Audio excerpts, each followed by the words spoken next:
Welcome to Herbally Yours, an adventure into the world of natural medicine.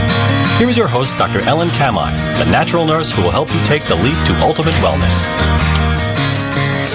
And hello, thank you so much for joining me, Ellen Kamai, the natural nurse, for another edition of Herbally Yours, right here on the voice of Nassau Community College, 90.3 WHPC. Herbally Yours brings you the latest information about the many facets in the world of natural living. And today, we are so happy to have a homegrown person right here because we do have guests internationally and nationally.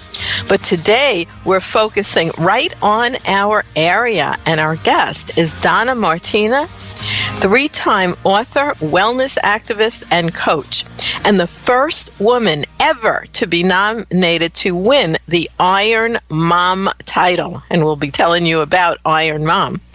And Donna is a long-time researcher of various kinds of medical practices, including natural medicine, and her focus is on how food and the environment infect our bodies and emotions. She actually healed herself of debilitating symptoms. We'll let Donna tell us about that.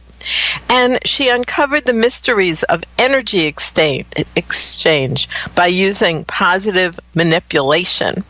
And now we're going to meet with Donna Martini. Thank you so much for joining us today, Donna. Well, thanks for giving me this opportunity. I really appreciate it. Now, before we delve into Iron Mom, and we'll get a chance to do that, tell us about how you found natural medicine. How did you heal yourself? Well, it's a pretty amazing story, actually. When I was much younger, I was having a lot of issues with water retention. And I had a boss who happened to be a bodybuilder. And he used to hear all about my issues, and one day when he was reading a bodybuilding book about how to achieve vascularity, which is when the bodybuilders actually have their veins popping, believe it or not, they like that look, right? And they have to get their body fat down, and they have to get their fluid down. And he read in one of the chapters that one of the biggest reasons for fluid retention was an intolerance or an allergy to wheat and also dairy. So he showed this to me, and I decided, wow, maybe this is my issue. So I went, at the time you didn't even call it gluten-free. It was decades ago. So I just took everything wheat and dairy out of my diet, and magically fluid disappeared. So I felt I was onto something, but beyond that, I started seeing my face clear up. I had arthritic symptoms in my knee. They went away. All these, my ADD, my attention deficit, I improved, and I was starting to feel clear, and I had an easier time holding on to my emotions. So I started to relate all these things to the food, and this is way back in the 80s, before any of this information was ever out there. And when I started talking to doctors about it, they thought I was nuts. I said, listen, I think this is part of what arthritis is being caused by. I mean, how could I have arthritis? I was just a kid. I was just 30 years old, 20-something years old. So they didn't really believe me, but I started to have so many beautiful symptoms, including getting rid of chronic rhinitis and scaly skin and all kinds of symptoms. So my friends were asking me, can you help me? And I started putting everybody on a gluten-free diet, which, again, we didn't call it gluten back then. It was really just wheat-free, dairy-free. And I got people off of full-time Claritin, which is a medication, a prescription drug for their allergies. And they assumed it was from outside, an exterior reason, but it really was what they were putting in their body. And when we started to help people heal their moods and their learning disabilities, and even helping children with autism, some of them, they weren't completely healed, but they stopped banging their head by putting them on a high omega-3 diet without the wheat and the gluten and the sugar. So I figured I was onto something, but there was no way to investigate. There was no internet, so I had to go to the library and just start studying about the body. And I actually did something very strange. I took a book about prescription drugs, and I learned what processes they were used on. So I sort of flipped my medical information coming into my head by going in reverse. I started with a drug and then looked at the symptoms, the systems that it worked on. And I was able to learn. I was a dyslexic kid, and I had a lot of issues learning, so it was better for me, I think, to just start out in the library and do it on my own rather than going to school for it. And when I wanted to investigate going to school, I found that no one was teaching this. Like, no one. And the medical profession didn't do much on food at all. So that's when I just started helping people get healthy and heal, and it moved forward into a bigger practice, and then websites came and books came, and it has taken on a life of its own ever since. Yes, that's such a common story. Thank you so much for sharing it, because every single client who does come in to see me, and I've been doing holistic medicine since 1964 and worked at a holistic clinic. Too bad you didn't find us, because we were open for 23 years in the 1980s in Huntington at the Coisello Center for Complementary Medicine. And what you're saying is absolutely right, Donna. And the first thing I tell everyone to do is stop eating wheat, because just by saying wheat, you get rid of a lot of the gluten, and as a first step, it costs nothing to do, and there's no possible adverse effect to trying. And in most cases, it's just like you said.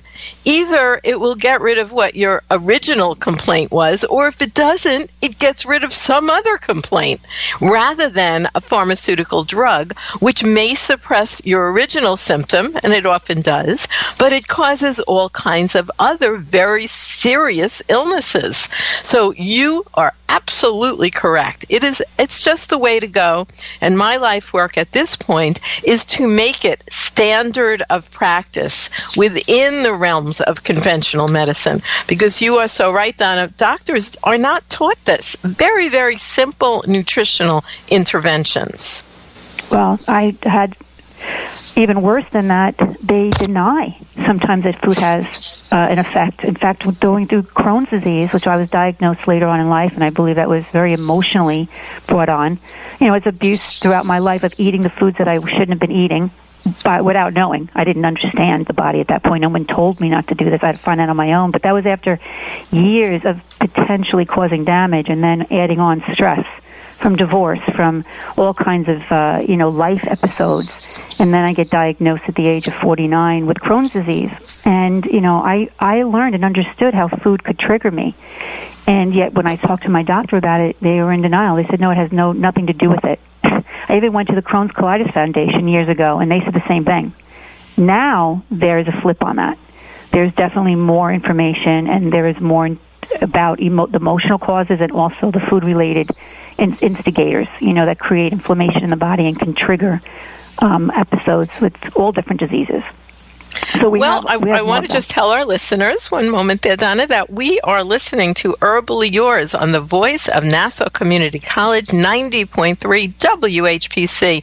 I'm Ellen Kamai, the natural nurse, and my guest today is Donna Martini, and she has several books out. You could find her at donnamartini.com, and she is an Iron Mom. I believe you were the first ever Iron Mom. Is that correct? Yes, I was the first nominated, and I was the first chosen, and this was way back when it was just a small contest. Now it has gained so much popularity, and we have 60 to 100 people at each event, hopefully more this next one that's going to be tonight. And it is up to $15,000 in cash and prizes. I think when I started, it was a $500 gift. So there's a lot going on right now with this movement, and it's honoring women who are living the life of wellness, promoting it in their own families and beyond. And most of them have come through some difficulty, or have triumphed through adverse conditions in their life, some abuse, some were foster children, came to the system, some were like me, who overcame an illness like cancer or Crohn's.